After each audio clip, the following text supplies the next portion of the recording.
নমস্কাৰ। পল্লৱ দত্তৰ এটি কবিতা, তুমি মোৰ কবি। মোৰ সুখতো তুমি মোৰ কবি, মোৰ দুখতো তুমি মোৰ কবি। কেতিয়াবা তুমি উন্মাদ উত্তেজিত, কেতিয়াবা বিষাদ হতাশাগ্ৰস্ত।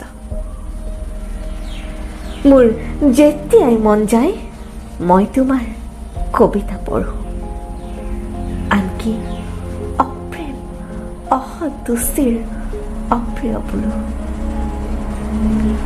পোৱাৰ পাছত আৰু নোপোৱাৰ ক্ষোভত তুমি কৰা যোগ বিয়োগৰ সদুত্তৰ মই পাই থাকো। তুমি কি পালা, হেৰুৱালা কি?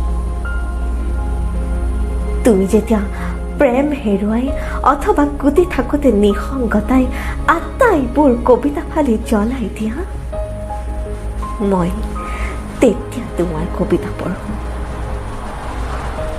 তুমি যেতিয়া আকৌ এবাৰ প্ৰেমত পৰি অথবা কোনো দুৰ্ভগীয়া নাৰীৰ কাষত থিয় দি ততাতৈয়াকৈ কবিতা লিখাৰ আয়োজন কৰা, মই তেতিয়া তোমাৰ কবিতা পঢ়ো। তোমাৰ ভিতৰত অনবৰতে এখন যুদ্ধ চলি থাকে। নিজৰ মাজতে আন এজন মানুহ কঢ়িয়াই ফুৰাৰ। বাহিৰত তুমি এজনেই,